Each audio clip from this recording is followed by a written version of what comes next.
Loren Eiseley's work with the South Party, searching for fossils on the high plains, took him to the remote and desolate region of Toadstool Park. Returning to camp one evening, he saw a flight of migrating warblers passing through this rugged and seemingly lifeless landscape.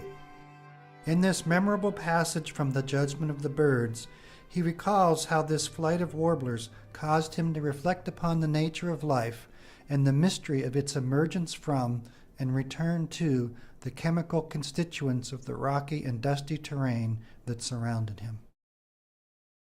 On the maps of the old voyagers, it is called Mauvais Terre, the evil lands, and slurred a little with the passage through many minds, it has come down to us anglicized as the Badlands. The soft shuffle of moccasins has passed through its canyons on the grim business of war and flight, but the last of those slight disturbances of immemorial silences died out almost a century ago. The land, if one can call it a land, is a waste as lifeless as that valley in which lie the kings of Egypt. Like the Valley of the Kings, it is a mausoleum, a place of dry bones, in what once was a place of life. Now it has silences as deep as those in the moon's airless chasms. Nothing grows among its pinnacles. There is no shade except under great toadstools of sandstone, whose bases have been eaten to the shape of wine glasses by the wind. Everything is flaking, cracking, disintegrating, wearing away in the long, imperceptible weather of time. The ash of ancient volcanic outbursts still sterilizes its soil, and its colors in that waste are the colors that flame in the lonely sunsets on dead planets. Men come there but rarely, and for one purpose only, the collection of bones. It was a late hour on a cold, wind-bitten autumn day when I climbed a great hill spined like a dinosaur's back and tried to take my bearings. The tumbled waste fell away in waves in all directions. Blue air was darkening into purple along the bases of the hills. I shifted my knapsack, heavy with the petrified bones of long-vanished creatures, and studied my compass. I wanted to be out of there by nightfall, and already the sun was going sullenly down in the west. It was then that I saw the flight coming on. It was moving like a little close-knit body of black specks that danced and darted and closed again. It was pouring from the north and heading toward me with the undeviating relentlessness of a compass needle. It streamed through the shadows rising out of monstrous gorges. It rushed over towering pinnacles in the red light of the sun, or momentarily sank from sight within their shade.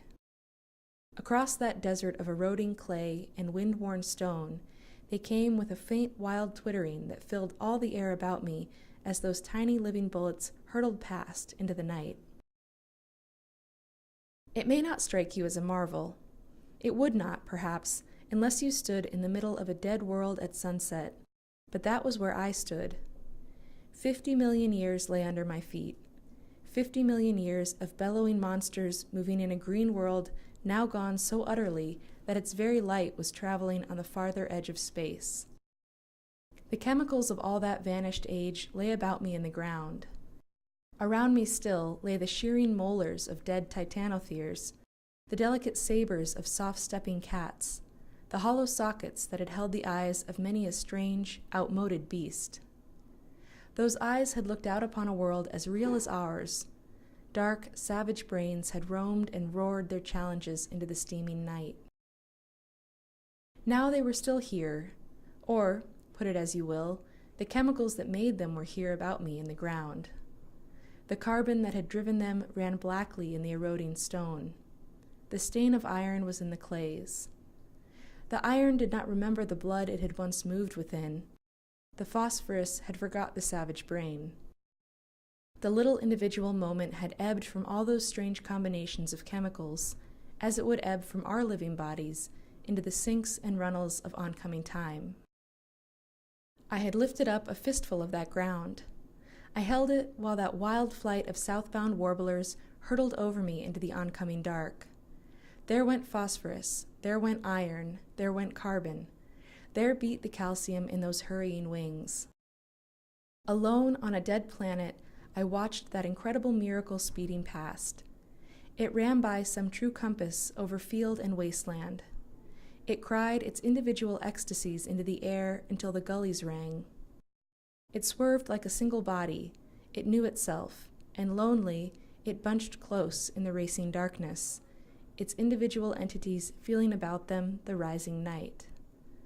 And so, crying to each other their identity, they passed away out of my view. I dropped my fistful to the earth. I heard it roll inanimate back into the gully at the base of the hill. Iron, carbon, the chemicals of life. Like men from those wild tribes who had haunted these hills before me seeking visions, I made my sign to the great darkness. It was not a mocking sign, and I was not mocked. As I walked into my camp late that night, one man, rousing from his blankets beside the fire, asked sleepily, "What did you see?" "I think a miracle," I said softly, but I said it to myself.